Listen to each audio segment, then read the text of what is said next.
तो नमस्कार दोस्तों, एक बार फिर से आप सभी लोगों का स्वागत है हमारे इस YouTube चैनल मास्टर जी पे। तो दोस्तों, आज की ये जो वीडियो है ये है हमारे चैनल पर चलाई जाने वाली सवाल जवाब सीरीज की 30वीं वीडियो। आज की इस वीडियो में मैं देने वाला हूं आप लोगों के द्वारा पूछे गए उन सवालों के जवाब जो सवाल आप लोगों ने हमसे इस पिछली Q&A वीडियो में हैशटैग मास्टर जी लगाकर पूछे थे। तो आज की इस वीडियो में मैं आप लोगों के उन्हीं सवालों में से ज्यादा सवालों के सही जवाब देने वाला हूँ। तो आप इस वीडियो को बिना स्किप किए पूरा अंत तक जरूर देखिएगा। तो चलिए बिना कोई टाइम वेस्ट किए शुरू करते हैं आज के सवालों का सिलसिला।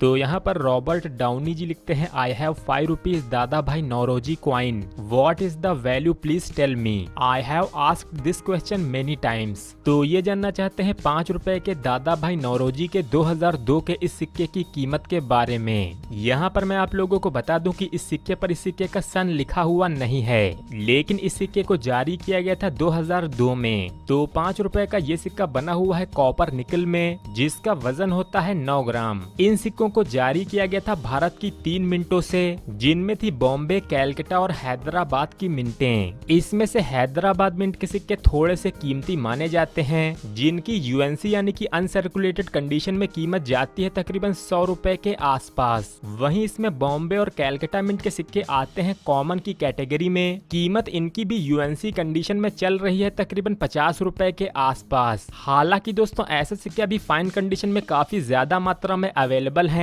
इस वजह से ऐसे यूज्ड कॉइन की कीमत तकरीबन 10 रुपए से 15 रुपए के बीच में ही है। वहीं दोस्तों, इन सिक्कों में एक म्यूल वैरायटी भी देखने को मिलती है, जिसकी जानकारी मैं आप लोगों को दूंगा इस सिक्के पर बनाई गई एक डेडिकेटेड वीडियो में। अगला सवाल यहाँ पर आया है रेनाल्डो डिसूजा जी का। ये लिखते हैं, thank you for all your informative videos and increasing our knowledge. I wanted to know the price of 500 rupees new note where in the number is printed only on left side, right side number is not printed. तो इन्होंने अपने note का picture भी हमें email करके भेजा हुआ है। यहाँ पर आप सब लोग देख सकते हैं इसका जो सीरियल नंबर है वो है यहाँ पर सिर्फ लेफ्ट साइड में, इसके राइट साइड में इसका सीरियल नंबर मिसिंग है। तो ये जानना चाहते हैं इस नोट की मार्केट प्राइस के बारे में। तो यहाँ पर मैं आप लोगों को बताना चाहूंगा कि ऐसा ही लगभग एक सेम 500 रुपए का नोट 1 साल पहले मैंने बिकता हुआ देखा था 1500 रुपए में, और उस नोट की कंडीशन भी थी यूएनसी। तो इस हिसाब से आपके भी 500 रुपए के एरर नोट की मार्केट प्राइस होगी लगभग 1000 रुपए से 2000 रुपए के बीच में। हालांकि समय के साथ इस तरह के नोटों की प्राइसेस भी आगे चलकर बढ़ती ही रहेगी। तो अगला कमेंट हमारे पास आया है धर्मेश अमेटा जी की तरफ से।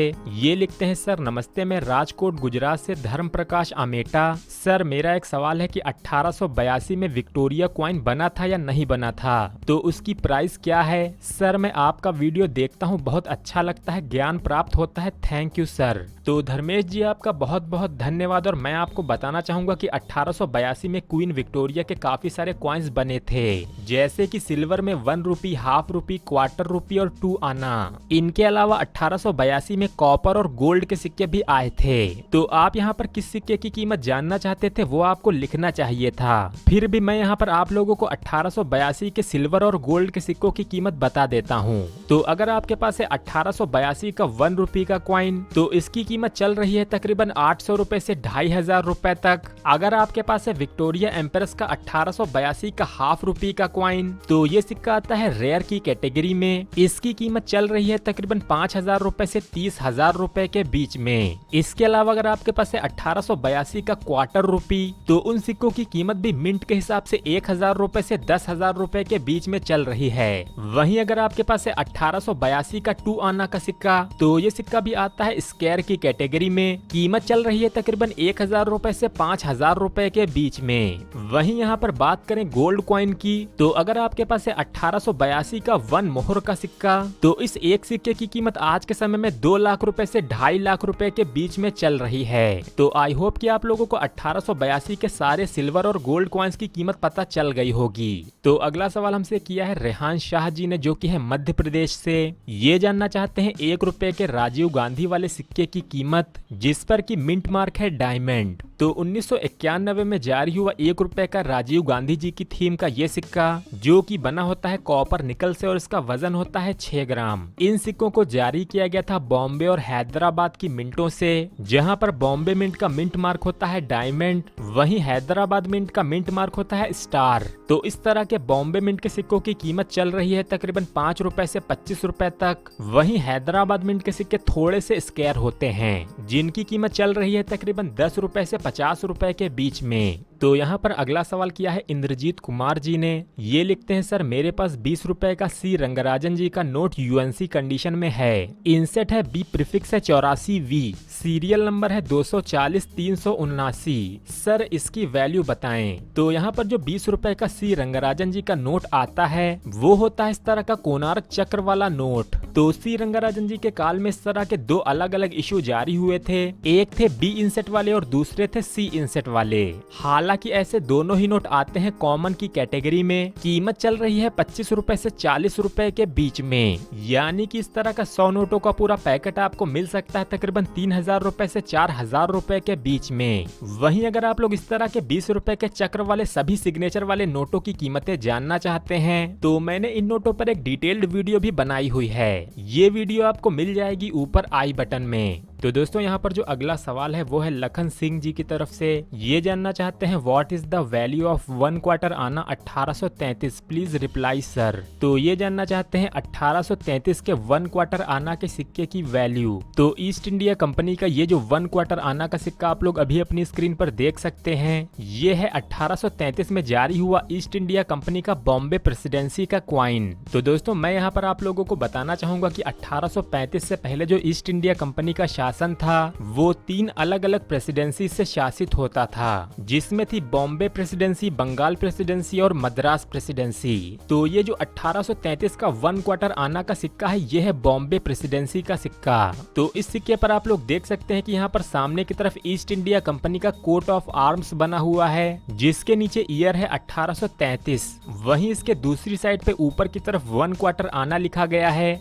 बीच में एक तराजू का चित्र बना हुआ है, साथ ही नीचे की तरफ पर्शियन में आदिल 1249 लिखा हुआ है। ये जो सन 1249 है ये है इस्लामिक कैलेंडर के हिसाब से। तो कॉपर मेटल से बना हुआ 1833 का ये जो 1 क्वार्टर आना का सिक्का है, इसकी आज के समय में फाइन कंडीशन में कीमत शुरू होती है तकरीबन 300 रुपए से, जो कि यूएनसी कंडीशन में जा सकती है तकरीबन 3000 रुपए से 5000 रुपए के बीच में। अगला सवाल आया है इंडियन गाय एएस की तरफ से। ये लिखते हैं 5 rupees coin Vriddheshwar temple of 1000 years, sir इसकी वैल्यू क्या होगी। तो तंजौर के वृद्धेश्वर मंदिर के 1000 वर्ष पूरे होने के अवसर पर जारी किया गया 5 रुपए का ये सिक्का, जिसको कि 2010 में जारी किया गया था भारत की 4 मिंटों से, यानी कि बॉम्बे, कैलकाटा, हैदराबाद और नोएडा की मिंटें। इन 4 मिंटों से जारी हुए ये सिक्के आते हैं कॉमन की कैटेगरी में। कीमत यूएनसी कंडीशन में चल रही है तकरीबन 10 रुपए से 15 रुपए के बीच में। तो अगला सवाल किया है गुलाम हसन जी ने। ये जानना चाहते हैं किंग जॉर्ज 5 का 1/12 आना क्वाइन 1936 की कीमत। तो 1936 में जारी होने वाला 1/12 आना का ये सिक्का उस समय का सबसे छोटी डिनोमिनेशन का सिक्का था, जिसका साइज भी आज के 25 पैसे के सिक्कों से भी छोटा होता था। तो 1936 में ये सिक्के जारी हुए थे बॉम्बे और कैलकाटा की मिंटों से, जिसमें से दोनों ही तरह के सिक्के आते हैं कॉमन की कैटेगरी में। कीमत फाइन कंडीशन में शुरू होती है 10 रुपए से, जो कि यूएनसी कंडीशन में जाती है तकरीबन 50 रुपए से 70 रुपए के बीच में। तो यहाँ पर अगला सवाल किया है तेजस जी ने।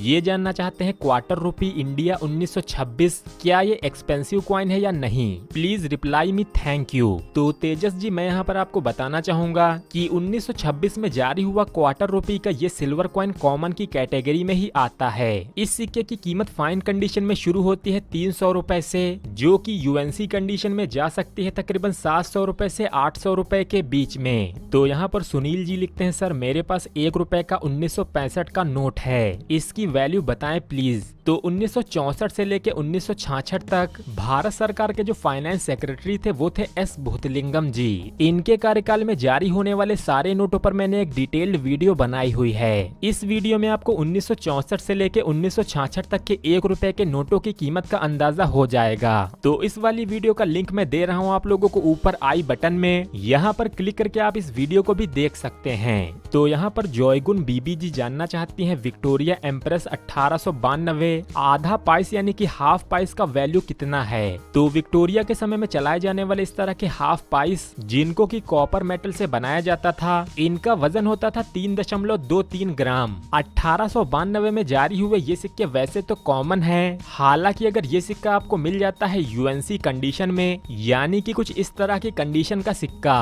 तो ऐसी कंडीशन में इस सिक्के की कीमत तकरीबन 2500 रुपए तक भी जा सकती है। लेकिन अगर आपके पास है ये सिक्का यूज्ड कंडीशन का, यानी कि fine to extra fine condition में, तो उस कंडीशन में उस सिक्के की कीमत तकरीबन 100 रुपए से 500 रुपए के बीच में चल रही है। तो अगला कमेंट आया है मुकेश गोयल जी की तरफ से। ये कमेंट इन्होंने किया है हमारी पिछली Q&A वीडियो में। ये लिखते हैं, नमस्कार, बहुत सुंदर और सटीक जानकारी दी आपने कुछ किताबों का नाम लिया है इस वीडियो में। आपसे प्रार्थना है कि आप इन किताबों पर भी वीडियो बनाएं। इससे हम सभी लोगों को बहुत सारी सही जानकारी मिलेगी, क्योंकि आप इन किताबों के बारे में पढ़ते रहते हैं और हमें ठीक जानकारी दे पाएंगे। तो मुकेश जी, आपका बहुत बहुत शुक्रिया इस कमेंट को लिखने के लिए, और आपने जिस वीडियो के लिए रिक्वेस्ट की है वो भी काफी अच्छी है। मैंने काफी समय पहले इन 2 किताबों पर वीडियोस बनाई हुई हैं। हालांकि इन 2 किताबों के अलावा भी बहुत सारी अच्छी अच्छी किताबें अवेलेबल हैं, जिनमें हमारे देश की करेंसीज के बारे में काफी अच्छी जानकारी दी हुई है। तो मैं जल्द ही कोशिश करूंगा अपने कलेक्शन में शामिल सभी किताबों पर वीडियो बनाने की, जिससे कि आप लोगों की नॉलेज सिर्फ वैल्यूज तक सीमित नहीं रहेगी। तो कोशिश करूंगा कि इस वीडियो को आप लोगों के लिए जल्द से जल्द ला पाऊं। तो अगला सवाल किया है जमाना साहू जी ने। ये जानना चाहते हैं 5 रुपए का Gandhi note signature YV Reddy ji, R inset और A प्रीफिक्स का क्या रेट होगा। तो यहाँ पर ये जिस 5 रुपए के गांधी सीरीज के ट्रैक्टर नोट की बात कर रहे हैं, ये 5 रुपए का नोट है इस सीरीज का सबसे महंगा नोट। जी हाँ दोस्तों, अगर आपके पास भी है इस तरह का 5 रुपए का YV रेड्डी के सिग्नेचर वाला R इंसेट का नोट, तो कुछ किताबों में इसकी कीमत 400 रुपए तक मेंशन की गई है। हालांकि मेरे हिसाब से आज के समय में इसकी यूएनसी कंडीशन में कीमत तकरीबन 250 रुपए के आसपास चल रही है। तो अगर आपके पास इस तरह का यूएनसी कंडीशन का नोट है, तो मैं खुद इस नोट को खरीदने को तैयार हूँ। तो अगर आप इस 5 रुपए के ट्रैक्टर वाले YV रेड्डी के R इंसेट वाले नोट को मुझे बेचना चाहते हैं, तो आप मुझे मेरी इस ईमेल आईडी पे अपने नोट की दोनों साइड्स की पिक्चर्स के साथ ईमेल कर सकते हैं। लेकिन दोस्तों आप लोग ध्यान रखें कि आप लोग नीचे कमेंट में अपना नंबर बिल्कुल भी ना डालें, क्योंकि दोस्तों वहां से कुछ फ्रॉड लोग आप लोगों को कॉल्स कर सकते हैं, और हमारे चैनल की तरफ से आपको कोई भी कॉल नहीं की जाती है, और ना ही मेरा कोई व्हाट्सएप नंबर है। मुझसे डायरेक्टली कांटेक्ट करने के लिए आपको मुझे ईमेल ही करना पड़ेगा।